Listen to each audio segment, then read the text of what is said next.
तो बच्चों, आज इस वीडियो में हम लोग जो एक्सरसाइज कवर करने वाले हैं linear equation in two variables, जो कि चैप्टर 4 है। आज एक्सरसाइज 4.3 को क्वेश्चन नंबर 1 to 5 तक हम लोग आज इस वीडियो में कवर करेंगे। तो सबसे पहले जो चीज है यहां लिखा गया, draw the graph of each of the following linear equation in two variables. ये टू वेरिएबल्स क्या होता है? मीन्स इस लीनियर इक्वेशन में दो अल्फाबेट, डिफरेंट अल्फाबेट यूज किए गए हैं, इसीलिए दो टू वेरिएबल्स हो गए। Now you have to draw graph of these linear equations. So how you will do this? I'm going to explain one of them. So let's take this example number 4, and I hope that you will able to do the rest of the examples. Now I'm going to show you how you will draw a graph of this linear equation. So we need a graph copy for this. हम एक graph copy पहले से ही लेकर इसमें access को पहले से ही बना लिया ताकि वीडियो लंबा ना हो। और ग्राफ से रिलेटेड सबसे पहले यहां जो क्वेश्चन है वो मैं देखता हूं। क्वेश्चन क्या है? क्वेश्चन नंबर 4 को यहां सॉल्व करना है। 3 = 2x + y। तो बच्चों, इसमें हम लोग क्या करेंगे कि इसमें सबसे पहले जो है y, इस इक्वेशन से हम लोगों को y का वैल्यू मींस y का टर्म्स को निकालना है, y का इक्वेशंस को निकालना है। तो सिंपली हम लोग करेंगे क्या, सबसे पहले इस पूरे पार्ट को ये साइड और इस पूरे पार्ट को ये साइड ले आते हैं अपनी सुविधा के लिए। अब क्या करना है, अब y का वैल्यू निकालने के लिए y को इधर रखेंगे, इसमें x का नहीं निकालना होता है। ग्राफ हमेशा याद रखना है बच्चों की जो ग्राफ होता है ना, ग्राफ में हमेशा y का ही वैल्यू को निकालकर कंसिडर किया जाता है और उसके वैल्यू को निकाला जाता है। तो ये 3 अपनी जगह पर आ गया, ये आया तो ये 2x होता है। अब यहां पर मेरे पास क्या है कि ये रहा एक इक्वेशन। अब इस इक्वेशन से रिलेटेड हमें एक इस तरह से एक बॉक्स बनाने हैं। अब बच्चों करना क्या है कि हमें यहां पर x के डिफरेंट वैल्यू को पुट करना है। यहां पहले x y लिख देना है और देखना है कि y के इक्वल होता क्या है। अब मान लीजिए हम यहां पर आपको दिखाते हैं, कंसिडर कर लीजिए कि x का वैल्यू को हम लोग 1 ले लेते हैं। Okay, so if we take the value of x 1, then what will be the value of y? Let's see. y = 3 - 2 into x। x means 1। तो क्या हुआ? 3 2 1 2। इट मीन्स जो आया 3 से 2 को माइनस कर देंगे तो 1 आया। तो इससे क्या पता चल रहा है कि x का वैल्यू 1 लेने से y का वैल्यू भी 1 होगा। तो यहां पर हम लोग x = 1 करेंगे और जो y = आया वो भी 1 करेंगे, है ना। चलिए, अब और भी ये दोनों को फिलअप करना है ना। So let's check the another value of x। चलिए 2 लेकर देखते हैं क्या होता है। तो y = यहां 3 - 2 इंटू, अब यहां पर x का वैल्यू 2 लिए ना। सो क्या हुआ यहां पर देखिए तो बच्चों, ये इसको सॉल्व करते हैं। 3 - 2 2 = 4, ये हो गया -1। इसका मतलब ये हुआ कि x का वैल्यू यदि 2 पुट करते हैं तो y का वैल्यू यहां -1 हुआ, है ना। चलिए और एक वैल्यू लेकर देखते हैं। x का वैल्यू, एक निगेटिव वैल्यू, दो पॉजिटिव वैल्यू लेने के साथ साथ ये बेटर होता है कि एक निगेटिव वैल्यू भी लेना जरूरी होता है। ये एक अच्छा माना जाता है, एक प्रॉपर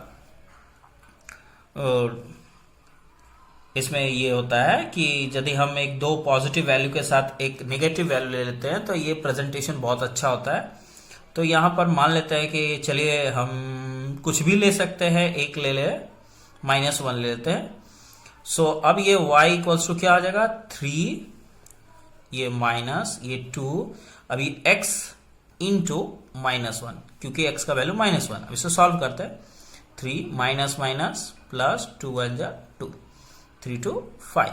तो ये रहा x का वैल्यू, यहां पर -1 लेने से y का वैल्यू हमें मिल गया क्या 5। तो इस तरह बच्चों इस ग्राफ से हमें जो कोऑर्डिनेट पॉइंट्स मिले वो क्या क्या मिले, 1 1, यहां पर 1 1 जो है कोऑर्डिनेट पॉइंट मिला एक, उसके बाद क्या है 2 और -1 दूसरा कोऑर्डिनेट पॉइंट, और ये -1 और 5, these are the coordinate points. So ये कोऑर्डिनेट पॉइंट्स को ही हम लोगों को ग्राफ में प्लॉट करना है। और एक बात बच्चों जो आप लोग हमेशा दिमाग में रखना है आप लोगों को, कि ये जब सॉल्यूशन मेरा राइट रहेगा, यदि मैं ये पूरा राइट बनाया तो ग्राफ जो होगा वो हमेशा एक स्ट्रेट लाइन ही बनेगा। चलिए देखते हैं कि स्ट्रेट लाइन बनता है कि नहीं। पहले हमें ये प्लॉट करना है इस ग्राफ पर। जैसे कि आप लोगों को पता है कि ये ग्राफ के 4 क्वाड्रेंट्स, 4 क्वाड्रेंट्स, ये फर्स्ट, सेकंड, थर्ड, फोर्थ। तो जो फर्स्ट क्वाड्रेंट होता है वो प्लस प्लस वाला क्वाड्रेंट होता है, और ये जो होता है ये माइनस प्लस का होता है। इसी का जस्ट ऑपोजिट, यदि ये प्लस प्लस है तो ये माइनस माइनस क्वाड्रेंट होता है ना, ये माइनस माइनस क्वाड्रेंट, और ये जस्ट इसके ऑपोजिट होगा तो प्लस माइनस क्वाड्रेंट, है ना। तो सबसे पहले 1, यहां पर ये देखिए ये 1 1 है ना, तो ये प्लस, दोनों प्लस है, तो देखिए तो कहां हो रहा है इस क्वाड्रेंट में, ये रहा 1, क्योंकि हम यहां पर 3 स्मॉल स्क्वायर को 1 यूनिट लेकर रखे हैं चारों तरफ। ये 1 इधर और ये 1 ऊपर, तो ये यहां मिला, ये 1, 1। चलिए एक पॉइंट हो गया। दूसरा क्या है देखे तो यहां पर 2 है प्लस और -1, तो प्लस माइनस का जो क्वाड्रेंट है वो जस्ट इसके नीचे ही है, ये है, देखिए प्लस माइनस वाला क्वाड्रेंट। तो इसमें 2 1 प्लॉट करना है, एक्स एक्सिस में 2 जबकि वाई एक्सिस में 1, ये यहीं पर ही हो जा रहा है। देखिए ये रहा 2, 1 इस जगह पर, है ना। अब जो थर्ड जो कोऑर्डिनेट पॉइंट है वो है -1 + 5, तो ये इस क्वाड्रेंट में आएगा, फर्स्ट सेकंड क्वाड्रेंट में -1 + 5, तो ये रहा -1 और +5, 5 तो ऊपर जाएगा, ये 1 है, इसी पर हम लोग यहां चले, तो ये यहां मिला -1, 5। अब बच्चों देखना ये है कि ये एक लाइन में आया कि नहीं।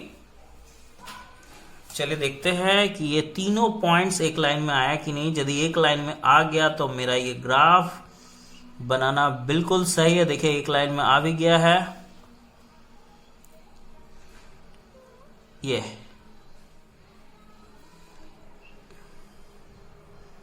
तो इसे मैं ड्रॉ कर देता हूं। ये सारा देखिए, सारे के सारे जो है एक ही पॉइंट से ये सब गुजरे हैं, इसे ये यहां और ये यहां, है ना। तो ये पॉइंट्स, ये पॉइंट्स, ये पॉइंट्स तीनों एक ही पॉइंट पर आया है। इसका नेम दे देंगे ए और इसका नेम दे देंगे बी। तो ये तीनों पॉइंट्स एक लाइन में होने का मतलब है कि मेरा ग्राफ बिल्कुल सही है। हमें उम्मीद है कि बाकी सब क्वेश्चंस आप लोग बना लेंगे, है ना। चलिए अब आगे क्वेश्चन को देखते हैं। क्या है क्वेश्चन, इस ग्राफ को हटा देते हैं। यहां पर क्या लिखा हुआ है देखे तो,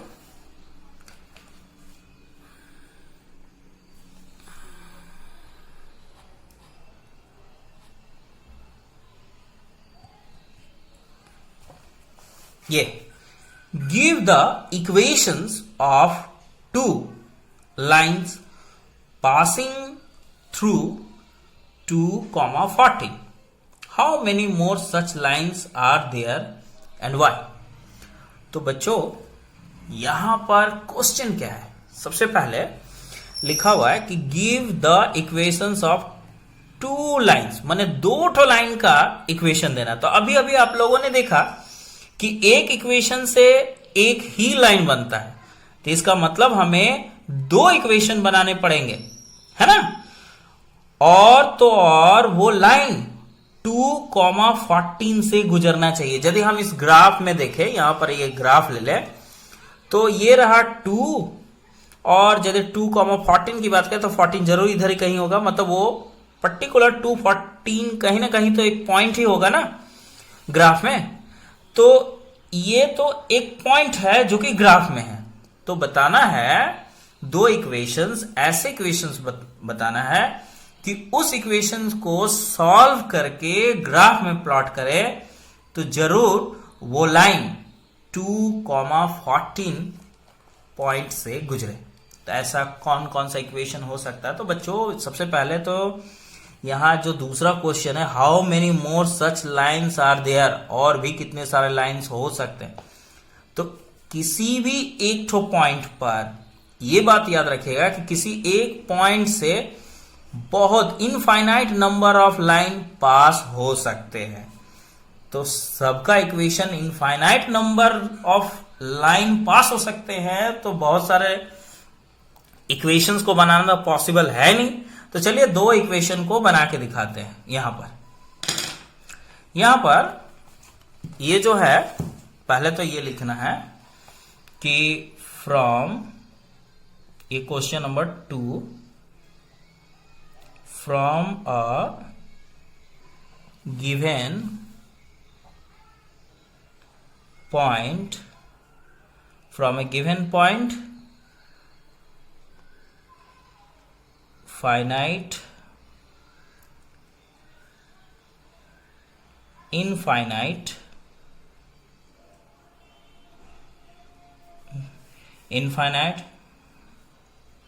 numbers of line can pass। कि from a given point infinite numbers of line can pass, के एक पॉइंट से देखिए तो कितने सारे लाइंस पास हो सकते हैं, है कि नहीं। तो हमें यहां पर जो कोऑर्डिनेट पॉइंट दिया गया है वो दिया गया 2,14, है कि नहीं। तो चलिए इसका इक्वेशन कैसे बनाते हैं वो ट्राई करते हैं। तो इक्वेशन बनाने के लिए जैसा कि आपको अभी दिखाई दिया होगा कि एटलीस्ट दो वेरिएबल्स x और y का यूज किया जाता है। चलिए इक्वेशन 1 बनाते हैं। इक्वेशन 1, चलिए ये रहा x, ये रहा y, और ये इक्वल्स टू, ऐसे करके स्ट्रक्चर देखिए, बहुत आसान तरीके से ऐसे जीरो कर देंगे एक तरफ। अब यहां पर बच्चों, यहां पर जैसा कि दिखाई दे रहा है कि ये रहा ये वाला, ये इसको x का वैल्यू कंसिडर किया जाता है और ये y का वैल्यू कंसिडर किया जाता है। तो यदि यहां पर एक नंबर हम यहां प्लॉट कर दे 7, है ना, और चलिए 7 प्लॉट करते हैं तो देखिए तो x का वैल्यू ये क्या दिया हुआ है, x का वैल्यू यहां पर 2 है और ये y का वैल्यू है ना। तो एक बार हम लोग यहां एक रफ काम करते हैं, 7 इंटू ये x का वैल्यू क्या है 2, अब y का वैल्यू यहां क्या लें, देखिए y का वैल्यू 14 ही है ना, तो चलिए 14 ले ले। तो अब इसे सॉल्व कर ले, 7 2 जा 14 माइनस 14, देखिए तो आया ना इक्वल टू 0। तो इसका मतलब यहां माइनस साइन प्लॉट करना पड़ेगा। तो इस तरह से बड़ा ही शॉर्टकट तरीके से जो इक्वेशन एक बना रिक्वायर्ड इक्वेशन, वो 7x minus y equals to 0, ये इक्वेशन 1 बन गया इसके जरिए, है ना। काफी आसान तरीके से इक्वेशन बन गया। इसी तरह हम लोग एक और इक्वेशन बनाते हैं। चलिए इसको हम लोग करते क्या है कि अब जो है यहां सिर्फ x ही रहने देते हैं। यदि x रहने दे, चलिए यहां पर रफ करके देख लेते हैं, पहले रफ काम करना पड़ेगा ना। चलिए यहां x, ये y इधर करके देते हैं 0। सेकंड वाला कैसे निकालते हैं, 2 ठो निकालना है ना। तो चलिए यहां तो 7 एक ठो ले लिए, 7 2 जब 14 होता है। दूसरा वाला हमको ये 7 वाला जो आइडिया मिला वो 14 को देखकर आइडिया मिला। तो यहां पर एक काम करते हैं, 7 का ही मल्टीपल को बैठाते हैं। 7 टू जा 14 यहां पर करते हैं। 14, 7 टू जा 14, 7 3 जा 21। चलिए यहां तो 3 करके देखते हैं। नहीं 3 नहीं, यहां पर ये 2 है ना, x का वैल्यू तो 2 है, तो 2 का ही मल्टीपल में रखना पड़ेगा। 2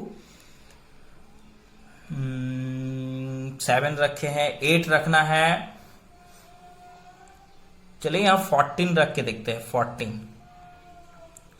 है कि नहीं, 14 रखते हैं तो क्या मिला हमको यहां पर कि इस इक्वेशन में माइनस पुट कर देते हैं। तो चलिए यहां पर पुट करके ये दोनों वैल्यू को पुट करके देखते हैं। ये 14 इंटू एक्स का वैल्यू क्या है 2 माइनस वाई का वैल्यू 14 है कि नहीं। अब इसे सॉल्व किया जाए तो क्या हुआ, थोड़ा देखिए तो 14 टू जा 28 माइनस 14 इक्वल्स टू 0। क्या ये 0 हुआ? नहीं, ये नॉट इक्वल्स टू 0 हो गया। 0 तो होगा नहीं। तो इसका मतलब ये हुआ कि यहां यदि 14 लेते हैं तो ये 28 हुआ। तो यहां एक काम करते हैं, यहां भी 2 कर देते हैं। देखिए 2 कर देने से अब ये 2 इंटू 14 टू जा 28 और ये अब इक्वल्स टू 0 हो गया। तो कितना आसान हो गया। तो इस तरह जो सेकेंड इक्वेशन हुआ वो 14x minus 2y equals to 0, ये रहा सेकेंड इक्वेशन। तो इसी तरह का ये रफ वर्क कर करके हमें ये कंसीडर करना पड़ेगा, निकालना पड़ेगा। यदि इस तरह से कोई पॉइंट दे दे तो हम लोगों को इस तरह से एक स्ट्रक्चर करके, जैसे कि मैं रफ काम कर करके यहां दिखाया और 2 इक्वेशन को ऑब्टेन कर लिया। और यहां पर आप देख सकते हैं कि 14 टू जा 28 और y का जो वैल्यू है यहाँ 14 वो प्लॉट करके यहाँ 14 टू जा 28 यहां भी हो गया। तो 28 माइनस 28 ये इसके इक्वल्स टू 0 आया। तो सेकंड इक्वेशन ये हुआ।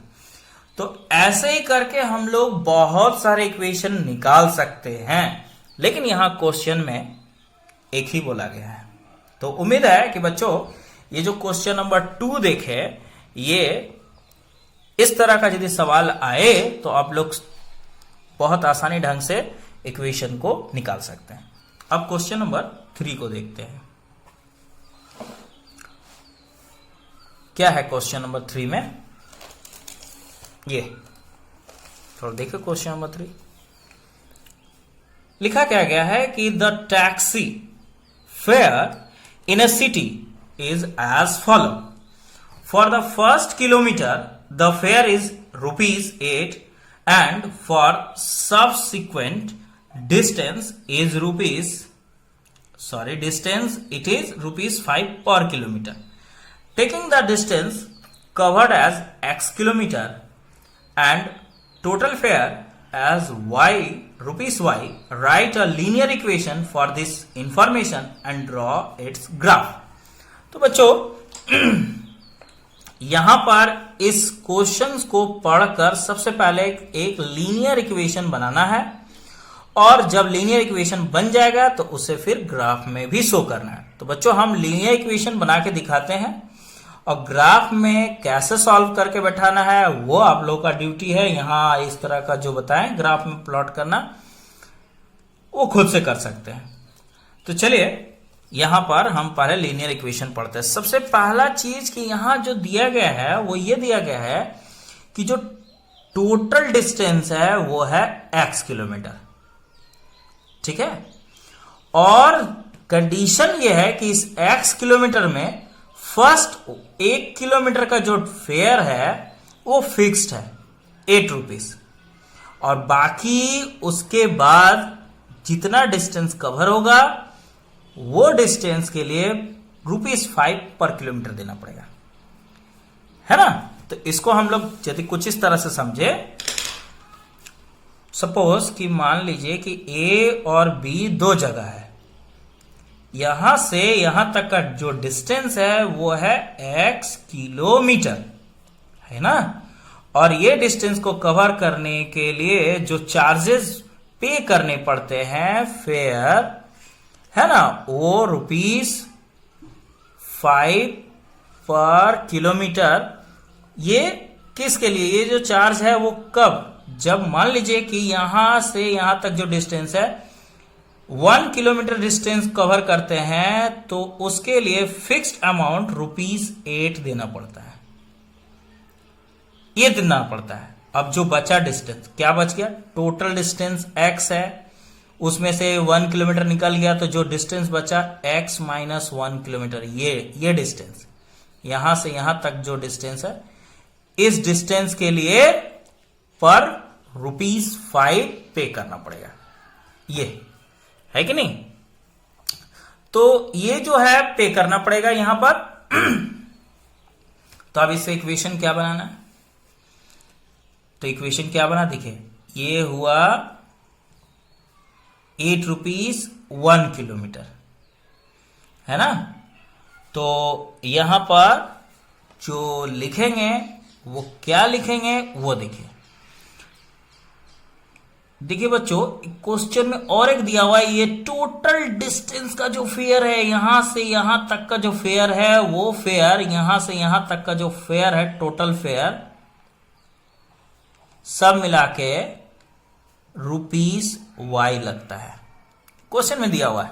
देख लीजिए टोटल फेयर यहां दिखाते हैं, है ना, देखिए टोटल फेयर एज ₹Y। तो चले हम लोग यहां पर इसको इक्वेशन बनाते हैं। सबसे पहले ये वाला डिस्टेंस के लिए 1 किलोमीटर के लिए ₹8 लगता है, और प्लस रेस्ट ऑफ जो डिस्टेंस है वो है x माइनस 1, ये रहा रेस्ट ऑफ द डिस्टेंस, ये डिस्टेंस, और इस डिस्टेंस के लिए पर ₹5 पर किलोमीटर। तो इतना किलोमीटर जाने के लिए 5 इंटू ये फेयर देना पड़ेगा, मतलब ₹8 और 5 into x minus 1 equals to total fare ₹Y। तो ये हो गया, इक्वेशन बन गया। अब इसे सॉल्व कर लेते हैं। यह 8 plus 5x minus 5 equals to Y, है ना। अब ये 5x को इधर ही रखना है बच्चों, और ये y को हम लोग इधर ले आएंगे तो माइनस y, और जबकि इसको सॉल्व करेंगे तो 8 से 5 को माइनस करना है ना, तो ये हो जाएगा +3 इक्वल्स टू 0। और इसे फाइनली हम लोग लिख सकते हैं 5x minus y equals to ये -3, है ना। तो हम लोग इसे भी इक्वेशन कर सकते हैं, ये भी इक्वेशन, ये दोनों में से किसी भी एक इक्वेशन को लेकर रिक्वायर्ड जो इक्वेशन है, रिक्वायर्ड इक्वेशन ये आ गया, ये या ये दोनों में से कोई एक। तो इस तरह से इक्वेशन मिल गया। अब बच्चों इसको ग्राफ में भी तो प्लॉट करना, तो ग्राफ में प्लॉट कैसे करना है ये आइडिया हम दे चुके हैं क्वेश्चन नंबर 1 में, है ना। इसी इक्वेशन को फर्दर सॉल्व करना है, y का वैल्यू इससे निकालना है, उसके बाद हम लोग इसे ब्लॉक बना के उसको फिलअप कर देंगे, ठीक है ना। चलिए अब आते हैं नेक्स्ट क्वेश्चन। यहां क्या लिखा हुआ है, from the choice given below choose the equation whose graph are given in figure 4.6 and figure 4.7। तो यहां बच्चों ये दो फिगर दिया हुआ है, और इसमें इस फिगर के लिए कई सारे चॉइसेस दिए गए हैं, 1 2 3 4। इस फिगर के लिए भी 1 2 3 4 कई सारे चॉइसेस दिए गए। तो हमको इसमें से कौन सा चॉइस राइट है इस फिगर के लिए वो बताना है, और इस फिगर के लिए इसमें से कौन सा राइट चॉइस है वो बताना है ना। तो सिंपली यहां पर बच्चों मैं फिगर 4.7 बता देता हूं, आप लोग 4.6 कर लेना, है ना। तो सबसे पहले बच्चों यहां पर इसमें ये यदि लाइन को देखे तो यहां पर कई सारा वैल्यू हम लोग को दिखाई दे रहा है ना। तो इनमें से किसी भी एक वैल्यू को हम लोग किसी भी एक कोऑर्डिनेट पॉइंट को लेते हैं। चलिए इस सबसे आसान यही पड़ेगा, ये 0 और 2 ये ले लेते हैं, है ना। किसी भी एक कोऑर्डिनेट को लेना है, सभी को नहीं लेना है। अब ये 0 और ये जो 0 मिला ये x का वैल्यू हुआ और ये y का वैल्यू मिला। अब इस x और y का वैल्यू को इसमें हम लोग प्लॉट करके बारी बारी से देखेंगे और ये देखना है कि कौन सा इक्वेशन फिट होता है। चलिए देखते हैं कॉपी पर। चलिए यहां पर जैसा कि आप लोग देख सकते हैं कि ये जो कोऑर्डिनेट हम एक लिए हैं, यहां फिगर 4.7 क्वेश्चन नंबर 5 का है ना। तो यहां जो कोऑर्डिनेट है वो है 0,2 एक लिए है और जो इक्वेशंस है वो है y equals to x plus 2। उसके बाद यहां पर जो सेकंड इक्वेशन है y equals to x minus 2, जबकि थर्ड इक्वेशन जो है वो है क्या है, y equals to minus x plus 2 और fourth equation x plus 2y equals to 6। अब आप लोगों को करना क्या है, चेक करना है वैल्यू को पुट कर करके। जैसे इक्वेशन यहां पर 1 को लेते हैं y equals to x plus 2 और ये वैल्यू को पुट करके देखते हैं। जैसे यहां पर ये x का वैल्यू है और ये y का वैल्यू है। चलिए यहां पर y का वैल्यू 2 लिख देते हैं, यहां x का वैल्यू क्या है 0 प्लस 2। अब इसे सॉल्व करेंगे तो ये 0 प्लस 2 ही होगा ना। तो इसका मतलब क्या हुआ, ये दोनों इक्वल हो गया ना। तो ये इक्वेशन इस फिगर के लिए 4.7 फिगर के लिए परफेक्ट है, राइट है। अब इक्वेशन 2 को हम लोग चेक करते हैं, है कि नहीं। y इक्वल्स टू, अब तो इक्वेशन 2 तो साफ पता चल रहा है कि ये तो होगा ही नहीं, फिर भी आप लोगों को हम दिखाते हैं। y का वैल्यू यहां पर क्या है 2 है, वो 2 को पुट करना है। x का वैल्यू 0 है माइनस 2, तो 2 इक्वल्स टू 0 से 2 को माइनस करें तो minus 2, they are not equal, ये दोनों इक्वल नहीं है, तो ये इक्वेशन फिट नहीं है। चलिए इक्वेशन थर्ड को चेक करते हैं। इक्वेशन थर्ड जो दिया गया है, ये फोर्थ है, ये y equals to minus x plus 2 है ना, इक्वेशन थर्ड। तो y का वैल्यू क्या है 2 है और जो x का वैल्यू है वो 0 है और ये प्लस 2। तो इसमें हम लोग क्या देख रहे हैं बच्चों कि ये तो -0 प्लस 0 ऐसा कुछ तो होता ही नहीं है यहाँ पर। तो ये 2 इसको यदि हटा देते हैं तो क्या होगा, समझ सकते हैं आप लोग कि ये क्या होगा। इसे सॉल्व करेंगे तो ये तो हट जाएगा, ये सिर्फ 2 बचेगा। तो इसका मतलब ये क्या हुआ, दोनों इक्वल हुआ ना। तो इसका मतलब ये इक्वेशन भी फिट है, राइट है। अब फाइनली जो इक्वेशन नंबर नेक्स्ट है वो देखता हूं मैं, इक्वेशन 4 को। क्या है x plus 2y equals to 6। अब वैल्यू पुट करना है, x का वैल्यू 0 है प्लस 2 इंटू y का वैल्यू क्या है 2 इक्वल्स टू 6। अब इसे सॉल्व करें तो साफ पता चला 0 तो हट गया, 2 2 जा 4 इक्वल टू 6, तो ये इक्वल तो है नहीं, नॉट इक्वल, तो ये फिट नहीं है। तो अब उस हिसाब से यहां पर हम देख सकते हैं कि इक्वेशन 1 और इक्वेशन 3 ये दोनों इस क्राइटेरिया में मैच कर रहा है। तो यहां हम लोग लिख सकते हैं इक्वेशन, देखिए तो कौन कौन से इक्वेशन बोले थे, इक्वेशन 1 और इक्वेशन 3। तो यहां पर यदि आप लोग इक्वेशन 3 की यदि बात करें तो इक्वेशन 3 जो है उसको हम लोग इस तरीके से भी सॉल्व करके कंफर्म हो सकते हैं, जैसे यहां पर जो दिया गया है, इस पेज में मैं दिखाता हूं। Equation 3 y equals to minus x plus two है ना, तो इसको इस तरह से भी कर सकते हैं। इसको इधर कर लीजिए तो y ये इधर आएगा तो प्लस एक्स और ये इधर 2 बच गया। अब y का वैल्यू जो हम यहाँ पर y का जो वैल्यू है वो देख पा रहे हैं 2 है, और x का जो वैल्यू है वो है 0 इक्वल्स टू 2। तो फाइनली हम लोग 2 प्लस 0 2 ही होता है इक्वल्स टू 2। तो ये यहाँ से भी इस तरह से हम लोग देख सकते हैं। तो उम्मीद है कि बच्चों आप लोगों को क्वेश्चन नंबर 1 से 5 तक इस वीडियो में कवर हो चुका है और आप लोग इसे बना सकेंगे। तो आज के लिए इतना ही काफी है इस वीडियो में, बाकी दूसरे वीडियो में हम जरूर आगे बताएंगे।